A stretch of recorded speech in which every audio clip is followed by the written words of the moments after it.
बिस्मिल्लाहिर्रहमानिर्रहीम। अस्सलाम वालेकुम। आपका दोस्त सलमान हैदर। दुआ है उस परवरदिगार से कि उसने आपको और आपके अहले खाना को अपनी हिफ्ज़ो अमान में रखा हुआ हो। तहलका खेज इंकशाफात से भरपूर ये व्लॉग, इसलिए दिल थाम के आपने इस पूरे व्लॉग को मुकम्मल तौर पर देखना है। जी हां, आसिफ अली जरदारी और रहमान मलिक से मुतल्लिक एक बड़ी गवाही आई है कि बेनज़ीर कत्ल से दरअसल मामलात इन दोनों के साथ कैसे जुड़े हुए थे। ये कोई और नहीं, इनका अपना राइट हैंड, जी हां, मौजूदा तौर पर किसी भी शक व शुबे से बालातर होकर उस शख्सियत ने नाम बाकायदा तौर पर लिया है कि मुझे जानबूझकर प्रेशराइज किया गया था जेआईटी में अपनी मर्जी के कमेंट्स डालने के हवाले से। मेरे पास किसी किस्म के कोई एविडेंस नहीं थे परवेज मुशर्रफ से मुतालिक, लेकिन जानबूझकर पूरी फील्डिंग खड़ी करवाई गई थी। इस खबर की अहम तीन खबर की डिटेल्स क्या है वो भी आपके सामने रखता हूं। इसके अलावा पाकिस्तान की अवाम ने मुख्तलिफ हल्कों को वाज़ेह तौर पर और कैटेगोरिकली अपने मौक़िफ़ से आगाह कर दिया है, अपना फैसला दे दिया है और मुस्तकबिल के जनरल इलेक्शन से मुतालिक पूरी मंजरकशी हो चुकी है और साथ साथ भरपूर तरीके से कहते हैं ना दावत गुना भी दे दी गई है मुस्लिम लीग नून को पंजाब के हवाले से कि अब आपने इलेक्शन की रिगिंग के लिए, प्री पोल इलेक्शन धांधली के लिए अब आपने कौन कौन से इकदाम उठाने हैं, क्योंकि अवाम अपना फैसला देती हुई नजर आ रही है। और इस सिलसिले में हमजा शहबाज ने किस किस्म की कार्रवाइयां शुरू कर दी हैं, जो आमतौर पर सवाल ही पैदा नहीं होता कि इलेक्शन ईयर के अंदर या एक साल पहले इन पर बाकायदा तौर पर इलेक्शन कमीशन की तरफ से पाबंदी आयद की जाती है। कुछ ऐसे इकदाम हैं। परवेज इलाही साहब को मुकम्मल तौर पर फिट करने के हवाले से भी कुछ खबरें, चीजें बहुत मजेदार हैं, तो वीलॉग मुकम्मल देखिएगा आप। और अगर पहली बार देख रहे तो चैनल सब्सक्राइब कर दें। कमेंट सेक्शन पे आपने मुझे जरूर आगाह करना है। एक के बाद एक चीजें, पहले छोटी छोटी खबरें ले लें सबसे पहले। हाँ जी, परवेज इलाही साहब से मुतालिक ये इत्तलात है कि उनके खिलाफ मुकदमात बनाने की मुकम्मल तौर पर तैयारियां कर दी गई हैं, यानी मुकम्मल खुलस निकालने का पूरा प्लान है परवेज इलाही से मुतालिक। अब सिर्फ और सिर्फ वो कह रहे हैं वो फील्डिंग क्रिएट करने की कोशिश की जा रही है कि परवेज इलाही ने हमें बहुत बेइज्जत कर दिया पंजाब असम्बली में, हमारे बजट को बहुत बेइज्जत कर दिया, हलवा खा रहे थे उसके अंदर क्रैक ऐसी आई, पत्थर आए कि वजीर आला की सीट का मजा लेना भी छोड़ दिया।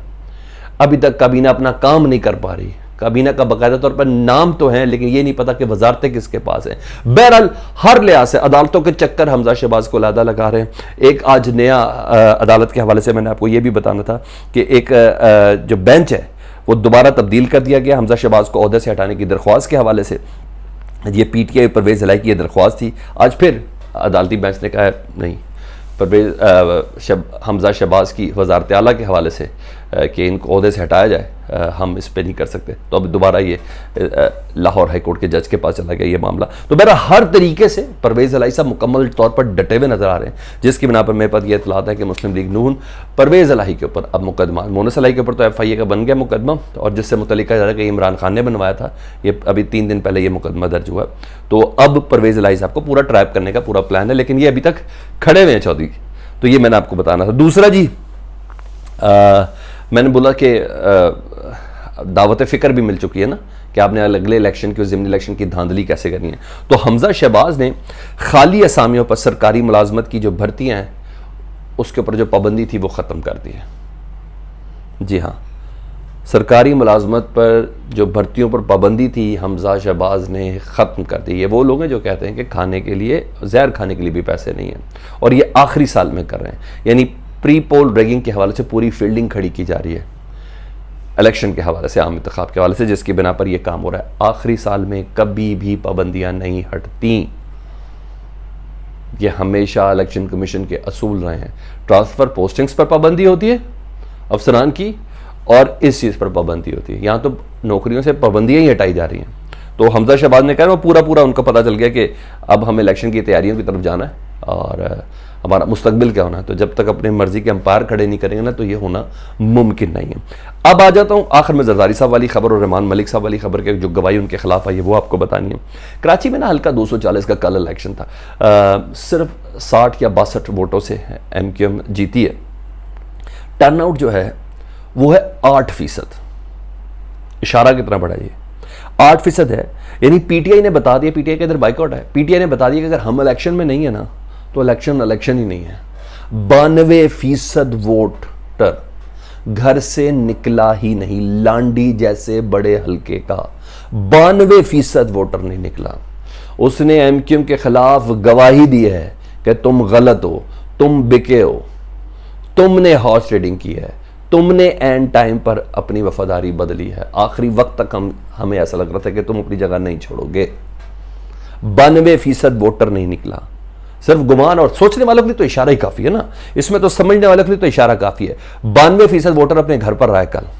दूसरी चीज ही अवाम का ये फैसला है, और इसका मतलब है कि ये सीट MQM की पिछली सीट थी मोहम्मद अली साहब के उसके बाद, और सिर्फ 60 सीटों की 60 वोट्स की बदौलत या 62 वोट की बदौलत MQM जीत रही है। तो इसका ये मतलब है कि दरअसल PTI, जी हाँ, जनरल इलेक्शन का पूरा अपना जिसे कहते हैं ना डायग्राम बनाती हुई नजर आ रही है सिंध के अंदर। नो मोर MQM इन MQM's हल्का, इसके अलावा कोई इशारा नहीं है। और तमाम मुख्तदर हल्कों को इस बात का पता चल गया कि अगर PTI नहीं है तो वोटर भी बाहर नहीं निकलेगा, और जनरल इलेक्शन के होने से कबल ये तमाम मामलात का ठीक होना बहुत ज़रूरी है। नहीं तो 8% टर्न आउट लांडी जैसे हल्के के अंदर ये बहुत से इशारे दे रहा है, ना सिर्फ इशारे दे रहा है बल्कि इसमें कुछ और भी दीगर खबरें जी, डायरेक्शन भी बता रहा है। तो जिसने तैयारी करनी है ना वो भी कर ले। पंजाब के ज़िमनी इलेक्शन के हवाले से भी, कि 20 हल्कों के अंदर ज़िमनी इलेक्शन होने जा रहे हैं, तो जिसने जिस तरह करना है, क्योंकि अवाम ने इधर यही रिस्पॉन्ड करना है। यहाँ तो PTI खुद खड़ी होगी, PTI अपना कैंडिडेट खड़ा कर रही है, तो अवाम यहाँ भरपूर टर्न आउट देगी। तो 8% का कराची के लांडी से और ये पंजाब के ज़िमनी सूबाई इंतखाबात में टर्न आउट से बहुत सी चीज़ों का हमें अंदाज़ा हो चुका कि अवाम किस तरफ जा रही है। लेकिन कह रहे हैं जो फैसला साज हैं, जो मामला साज हैं, उनको बहुत हद तक ये डिटेल और ये इशारे मिलते हुए बाकायदा तौर पर नजर आ रहे हैं। अब आ जाता हूँ जी दूसरी खबर। हल्का 245 है, आमिर लियाकत हुसैन साहब के वफात पाने के बाद पाकिस्तान तहरीक इंसाफ की ये सीट है। 27 जुलाई को यहाँ ज़िमनी, 17 जुलाई को तो पंजाब में ज़िमनी इंतखाब है, 27 जुलाई को कराची में हल्का 245 का ज़िमनी इंतखाब है। और ख़बरें कन्फर्म है कि यहाँ पाकिस्तान तहरीक इंसाफ अपना कैंडिडेट खड़ा करेगी, क्योंकि पाकिस्तान तहरीक इंसाफ ऑल दो असम्बली से मुकम्मल तौर पर रिजाइन है, लेकिन यहाँ अपना कैंडिडेट खड़ा करेगी, क्योंकि हुकूमत की सीट, हुकूमत के बेंच में एक भी सीट उस पलड़े के अंदर डालना गवारा नहीं करेगी।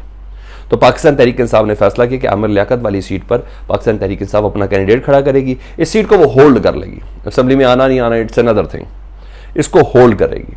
और आप कहेंगे ये कैसे यार, इतनी बड़ी प्रैक्टिस करके क्या चौधरी निसार नहीं है, आज तक हल्फ लिया है, असम्बली में आए हैं, अच्छा जी, कभी किसी को वोट दिया है, कभी कोई सेनेट की लेजिस्लेशन में हुए हैं?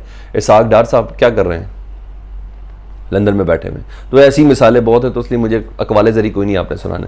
तो पाकिस्तान तहरीक इंसाफ ने यह फैसला किया कि किसी किस्म का अपने को रिस्क नहीं लेना, इधर से अपना कैंडिडेट खड़ा करेंगे और बताएंगे। लांडी के इलेक्शन ने वैसे इशारा बता दिया कि हल्का 245 का रिजल्ट क्या होने वाला है और वहाँ वोट बैंक किसका और वहाँ कौन जीतेगा। तो ये एक सीट लेके बाकायदा तौर पर होल्ड करेंगे पाकिस्तान तहरीक इंसाफ। एक ज़बरदस्त सा कहते हैं ना, हल्का हल्का म्यूज़िक देती रहेगी। अच्छा, हल्का हल्का म्यूज़िक से याद आया कि मैंने कहा इससे पहले कि वो जरदारी साहब वाली खबर और रहमान मलिक साहब वाली खबर दूँ, तो मैंने आपको बताया कि पीपल्स पार्टी ने नून लीग के गले में ढोलकी बजाई और हल्की हल्की दफ बजा रही है। कल था परसों था खुर्शीद शाह साहब का कि उन्होंने कहा कि ये कैसी नॉन सीरियसनेस है, बजट इतना बड़ा पेश हो गया और कह रहे हैं बड़ा कामयाब बजट, इस पर कोई तकरीर ही नहीं कर रहा, तो मैं क्या करूं। और फिर राजा परवेज़ अशरफ साहब ने कहा हाँ जी कोरम का निशानदेही करें, नहीं तो ख़त्म करते हैं ये इजलास, कोई इस बजट को सीरियस ले ही नहीं रहा। तो आज रज़ा रब्बानी साहब ने भी कहा है सेनेट में कि मैं बजट पर बहस नहीं करूँगा, तकरीर नहीं करूँगा, क्योंकि वज़ीर ख़जाना इधर मौजूद नहीं है। तो आपको समझ आ रही है, ये साथ रहते हुए भी अपने आप को किनारा कश भी शो कर रहे हैं। ये आपने जहन में रखना है कि आखिर में कहना था ओहो हम तो थे नहीं देखे, हमने ये सब कहा था। तो वो जो ढोलकी है ना, वो डोल लेके गले के अंदर डाल के ये लोग हल्की हल्की बजाई जा रहे हैं, साथ भी हैं और साथ नहीं भी हैं। खुर्शीद शाह साहब, रज़ा रब्बानी साहब और राजा परवेज़ अशरफ, ये सारी गुफ्तगू आपको बहुत अंदाज़ा, इसे तो खींच के लेके आ जाते कमर ज़मान कारा को प्रेस कॉन्फ्रेंस में बजट इजलास के ऊपर, या खींच के लेके आ जाते हैं कमर ज़मान कारा साहब को पेट्रोल की कीमतें बढ़ने के ऊपर। शुरू में 2 ब्यूरोक्रेट्स के साथ बजट इजलास पेश के वज़ीर ख़जाना हो मिफ्ता इस्माइल साहब हों या दूसरे साहब हों, दोनों ब्यूरोक्रेट सेनेटर हैं, कोई अवाम के रिप्रेजेंटेटिव नहीं है, कोई अवाम के वोट से सामने नहीं आए। फिर खींच कूद के उधर से JUI को लेकर आते कि भाई प्लीज़ हमारे साथ साथ रहो। तो ये सारा काम इधर इस वक्त जारी है। तो बहरहाल ये चीज़ है, तो मैंने आपको बता दूं।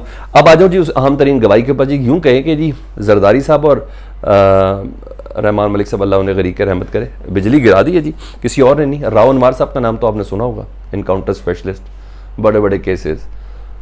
ये तो पाकिस्तान की इस लॉ के अंदर लिखा हुआ तारीख में कि राव अनवार और जरदारी साहब, जी मैं दोस्ती तो नहीं कह सकता, दोस्ती से भी कोई बड़ा ही रिश्ता है, राव अनवार साहब जी पुलिस के जी उन्होंने कहा है कि जी बेनज़ीर कत्ल केस की मैं JIT का मेंबर था, ठीक है जी, और उस JIT के मेंबर होने की हैसियत से वज़ीर दाखिला रहमान मलिक ने मुझे मजबूर किया था कि मैं उन चीज़ों पर दस्तखत करूं जिस पर मुझे दस्तखत नहीं करने थे। मेरे पर दबाव डाला गया था कि मैं अपनी इन्वेस्टिगेशन में तमाम इल्ज़ामात मुशर्रफ के ऊपर धर दूँ कि बेनज़ीर के कत्ल में परवेज़ मुशर्रफ मुलव्वस था। ये राव अनवार कह रहे हैं, पीपल्स पार्टी के दस्ते राज जरदारी साहब के बहुत ज़्यादा करीब तरीन, उनका बाकायदा मुझ पर दबाव डाला गया था।